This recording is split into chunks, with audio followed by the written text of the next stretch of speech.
Hi. So you want to do VCA. Do you like working with groups? Are you committed to working with communities for the long term?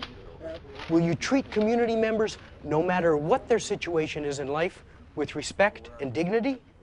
Do you have the support of your national society, if you're with the Red Cross or Red Crescent, or from your organization? Does this describe you?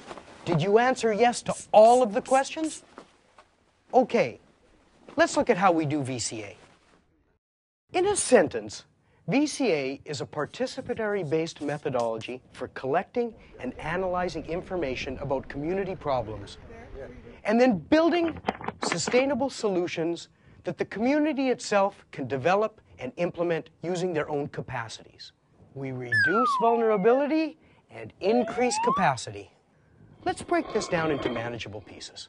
The first thing that we do is we apply a series of participatory information gathering techniques that allow us to get a better understanding of what the vulnerabilities and capacities are in a community. One of the tools that we use is called mapping. It's where we physically draw a map with community members so they can see what's really going on in their community. Now, there are two types of maps that we use. One of the maps is called risk and hazard mapping, where we show on the map where there are problem areas in the community. The second map is called capacity and resource map. And what this map does is it allows us to see where there are assets in the community. Seasonal calendars are another tool that we use. And what seasonal calendars allow is that we can see what the rhythm of community life is, kind of a day-to-day way that people live. Another tool is called historical visualization. This lets us see what trends are over time in the community, and it also identifies major events that have happened that help to give identity to that community. Another tool is focus groups, where we bring people together and we can get a deeper perspective of how community people view problems. But these are just a few of many different tools. And some of those tools don't exist, and you may have to invent them. Let's take a minute and talk about participation.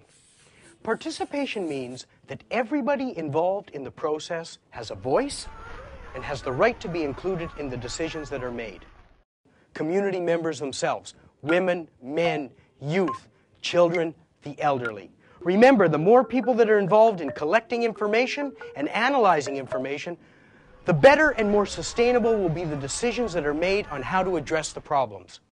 Then, through participatory analysis, we try to understand what the root problems are and how these affect the lives of people in the community.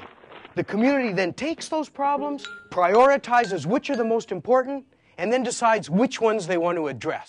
Sometimes we need help. Communities can't do everything, and we as organizations don't have all the skills and the knowledge to address all the solutions to all the problems. We need to build alliances. We need to work with government, we need to work with community groups, and with other international organizations to better implement the solutions to the problems. Remember, success largely depends on our capacity to provide the support that communities need so that they can make the change. VCA is not a project. It's not simply writing a report.